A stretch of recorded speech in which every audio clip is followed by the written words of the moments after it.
dabar trupučiuką vėluojam ar nevėluojam, aš nežinau pagal laiką, bet man labai smagu pristatyti Neringą Rimkutę, kuri pasidalins kitom įdomiom žiniom, kaipgi motyvuoti vaiką ugdyti šeimoje ir daryti pratybas, ar ne, Neringa, ir visa kita.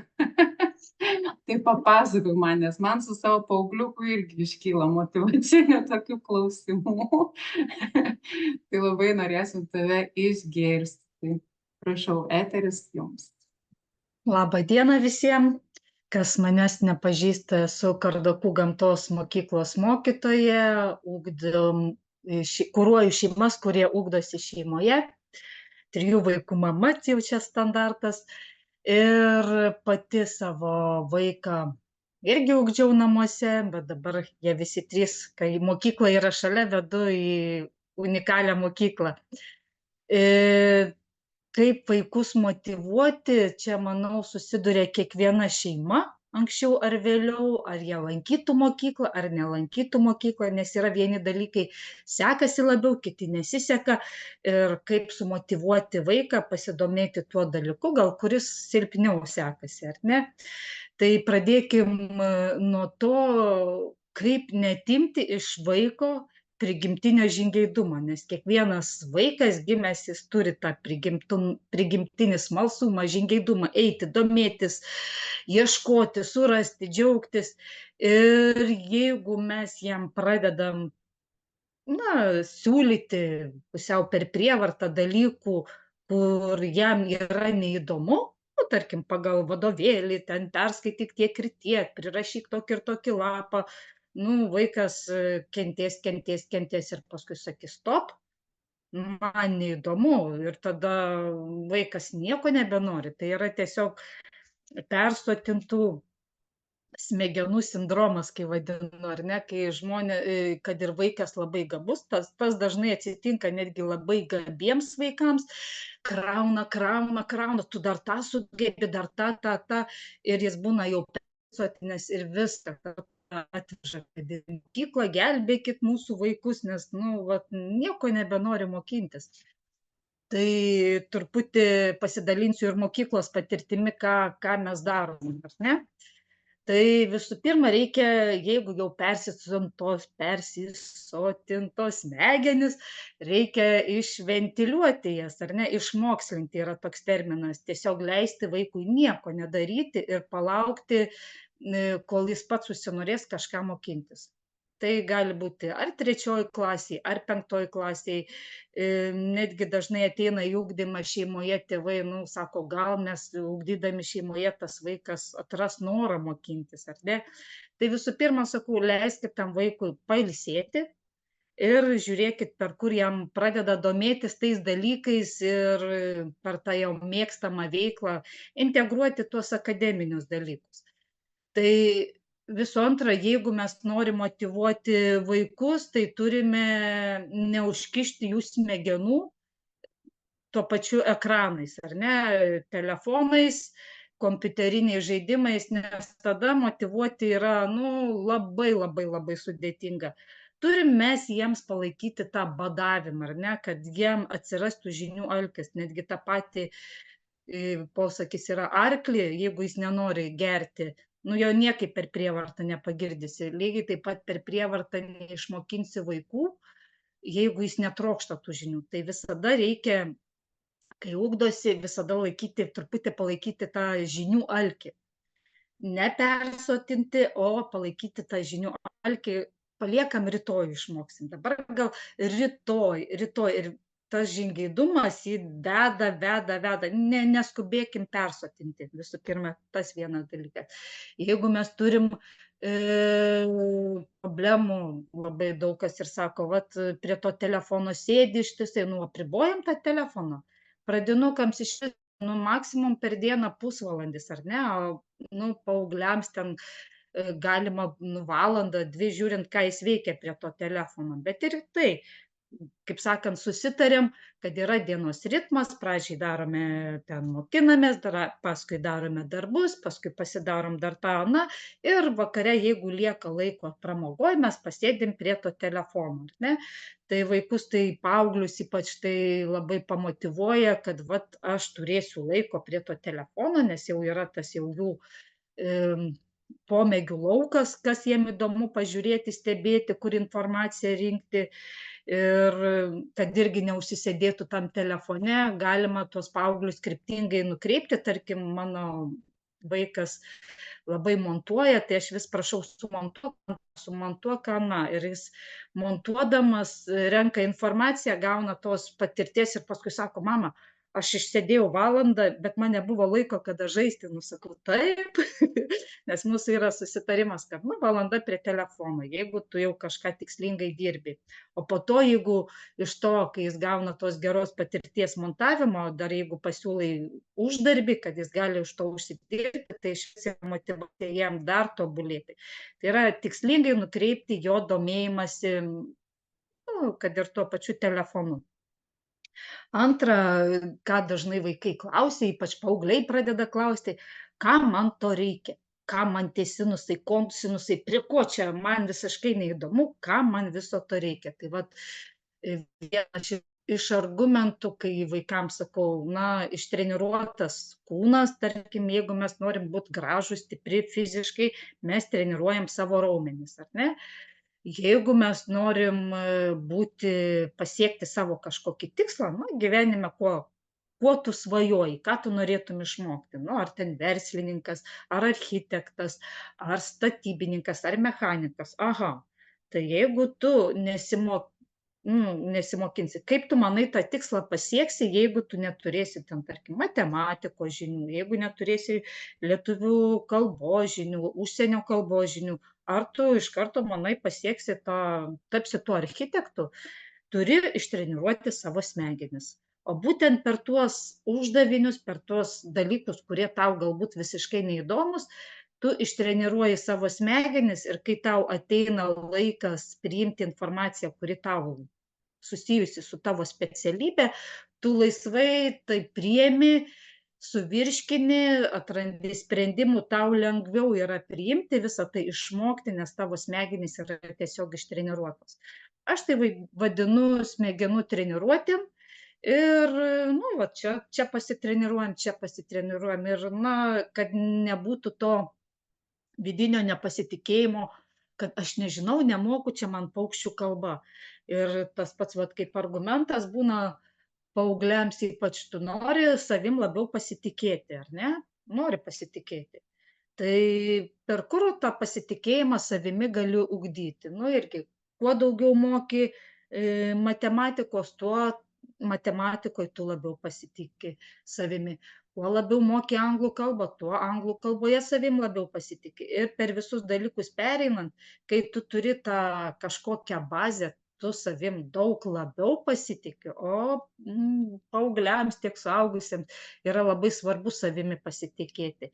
Ir kuo tu labiau savim pasitiki, tuo tu esi arčiau link savo svajonės, link savo tikslo, kad įgyvendinti, sužinoti, nueiti, pažinti ir susirasti tinkamą informaciją. Dar kas svarbu,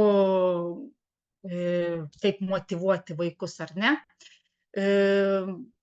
Mokslo metų pradžioje mes tiesiog ant lapo pasirašom, koks tavo yra šių metų tikslas, ne? Pasirašom vidury tikslą. Ir tada pasirašom spindulėlius, nusibraižom, ar ne, kaip saulės, kokius mes žingsnius darysim, kad tą tikslą pasiekti. Mokysimės gal stipriau matematikos, jeigu mano namą statyti, nu tai taip, matematika,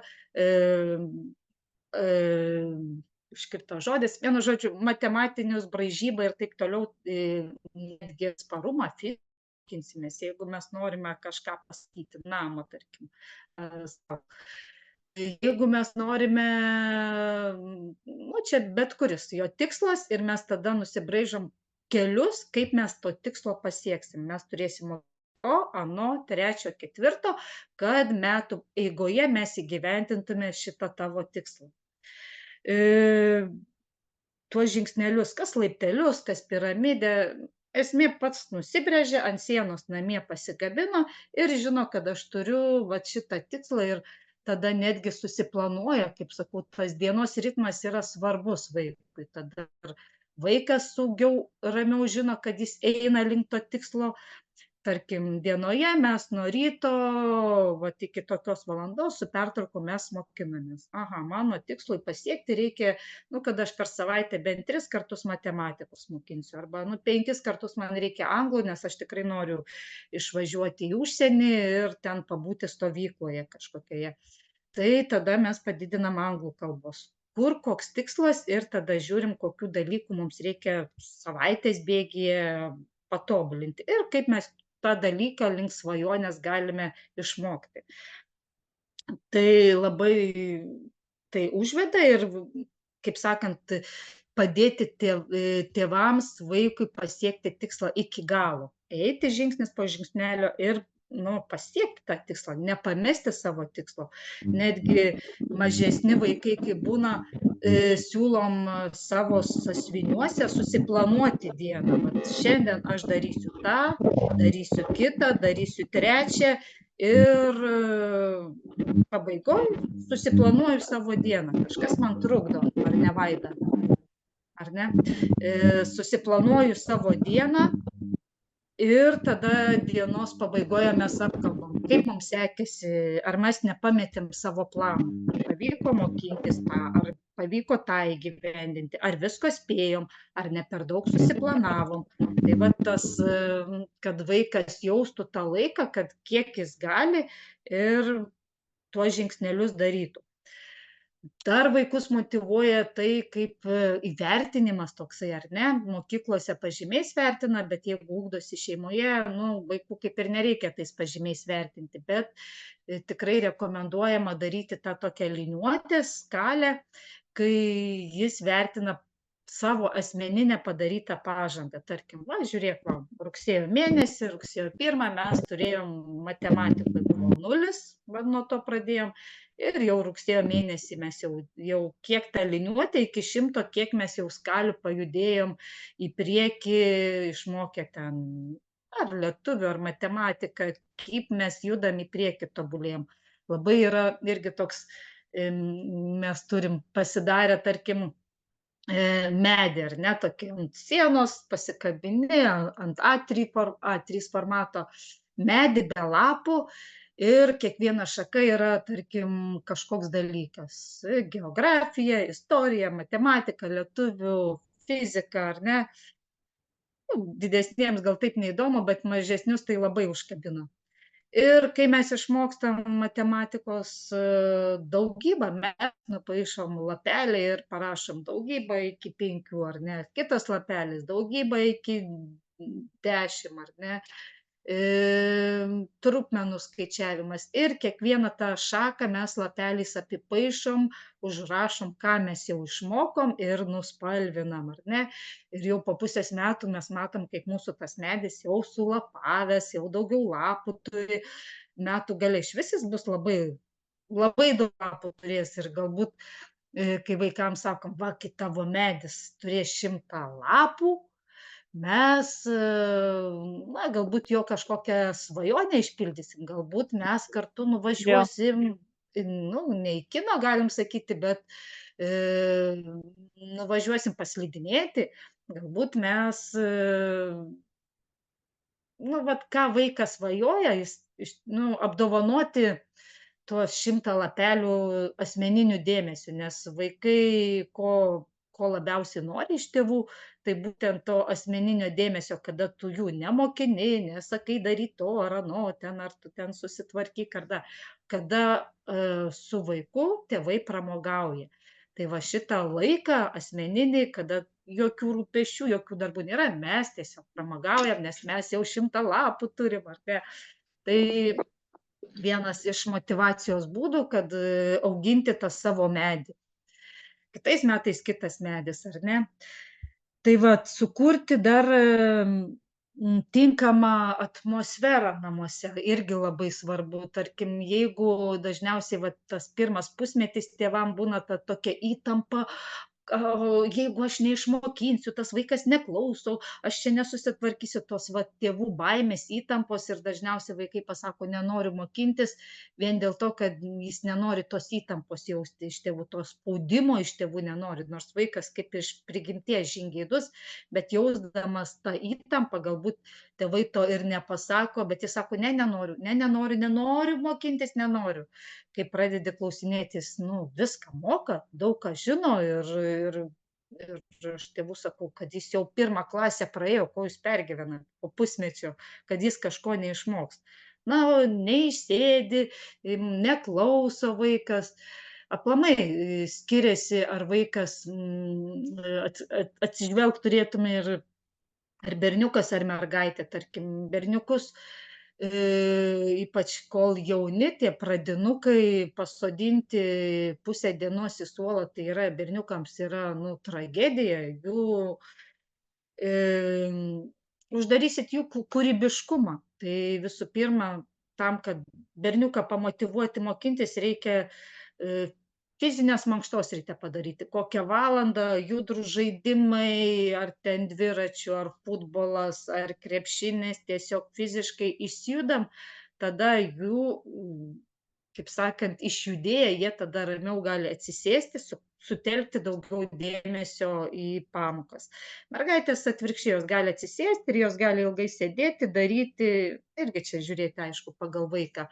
Tai tiesiog pasižiūrėkim, kaip vaikas kada geriausiai sutelkia dėmesį.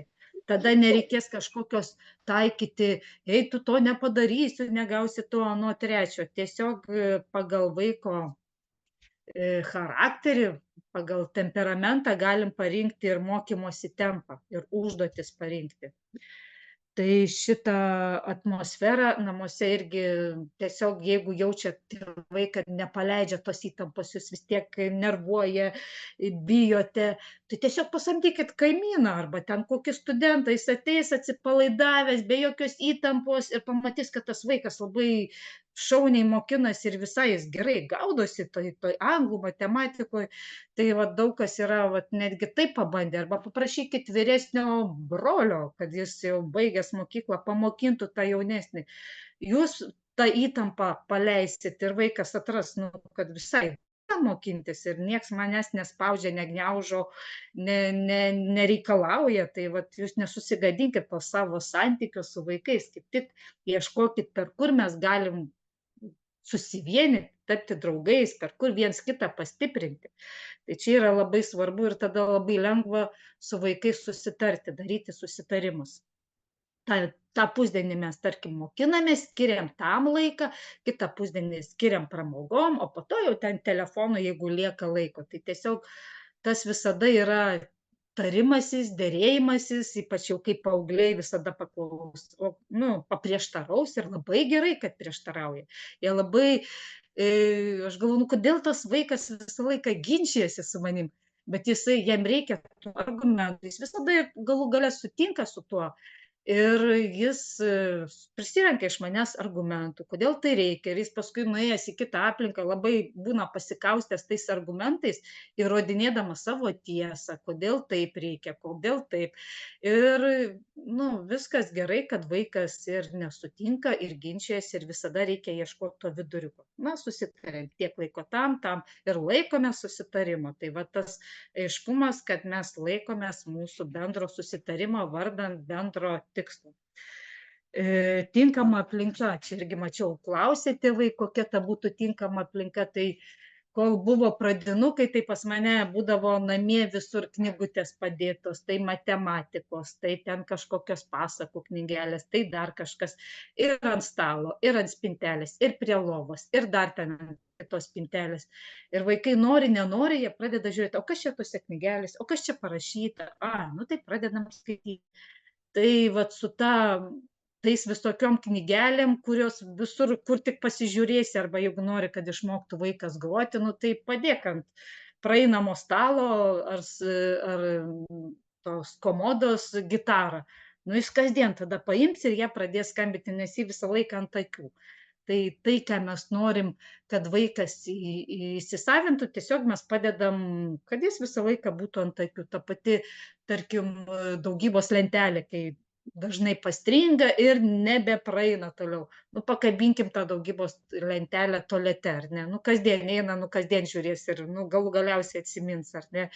Pakabinkim ant sienos žemėlapį pasaulio, Lietuvos žemėlapį. Galim nieko ten nesakyti, kad tu eik ten, pažiūrėk, jis, nu, per pusę metų tikrai išstudijuos, kur ten kokios šalis, kur ten kokios upės, kur kokie žemynai, ar ten gaublys. Sunkiau sekasi kažkokia fizika, ar ten kažkokios formulės įsiminti, ar lietuvių ten kažkokios taisyklės. Tiesiog padedam staltiesę su tokiom taisyklėm prispausdintam ir nieko nesakom. Ji tiesiog staltiesė, ant kurios mes valgom, visi dirbam, nu ir vis tiek pradedi žiūrėti, o vaikai pradeda tą studijuoti, pradeda čia, o čia, ką žiūrėk, o kas čia parašyta. Ir jie visi viens per kitą, vienas paskaitė, kitas išgirdo, tos žinios, kai reikia rašyti kažkokį rašinį ar kažką, matai, kad jis visas tas taisyklės ir pritaikė. Kaip žaidimas. Žaidimai labai gerai su istorija susijęs, su geografija galima parinkti, kur vaikas tiesiog mokinsi žaisdamas. Tai va šitą irgi išnaudoti. Taip pat vaiką labai gerai yra motyvuoti per jo mėgstamą veiklą. Nežinau, kiek aš dar čia to laiko turiu. Jau į pabaigą.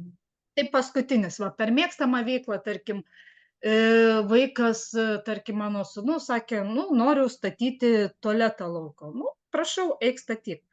8 metų būdamas, tai jis jau pasiėmęs tenai pas kaimyną, išmatavo centimetrai, metrai, kiek tų lentų, kokio ploto. Jis praėjo matematikos kursą, bandydamas jau, braižydamas tą tualetą, statydamas tą tualetą. Mes praėjom tą matematikos kursą paskaičiuoti. Po metų užsimanė statyti namą. Aha, nori namą, nu tai man turi parašyti sąmatą, kas, ko, kiek tau, ko ten reikės, parašo, kas ten ko, paskui turi nubraižyti namą, nubraižė namą iš vidaus, iš vieno šono, iš viršaus, paskaičiuoti ten iš kitkų įstatė, kiek tau kitkų reikia. Tai mes matematikos kursą praėjom, būdamas 4 klasėje iki 7 klasės.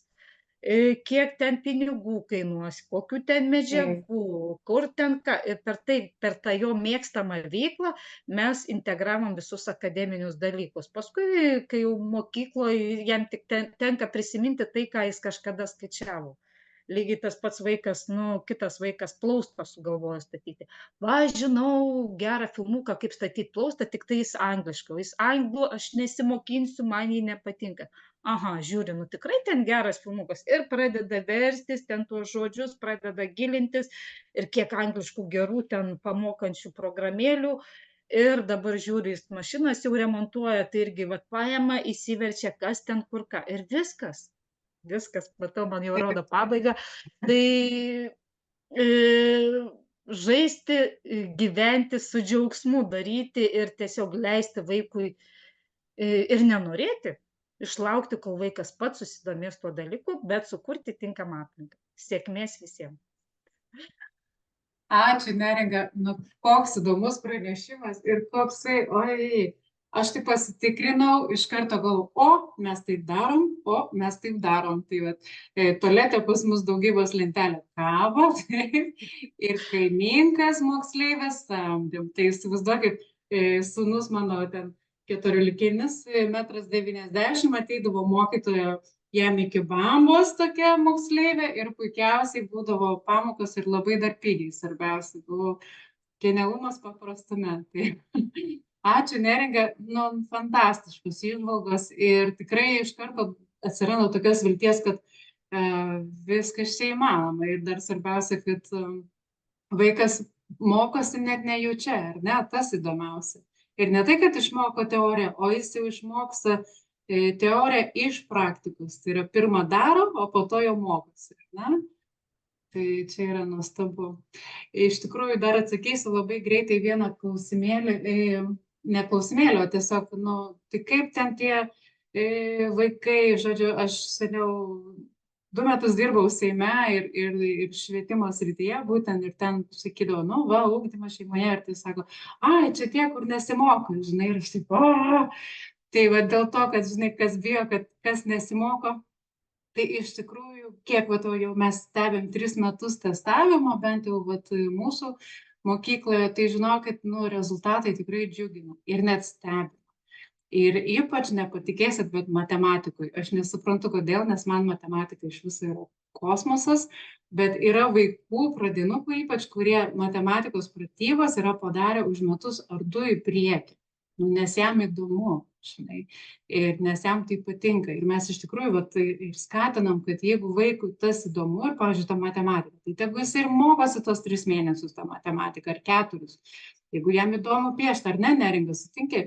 Jeigu vat jam įdomu piešti ar braižyti, jeigu jisai braiža ar nekiš tada jokių ten kitų pamokų, nes, nes žmogaus smegenys taip ir sudarytas. Jeigu jam įdomu, jis vienas dalykas ir išmoksta, ir atsimena, ir tai lieka jam labai ilgam.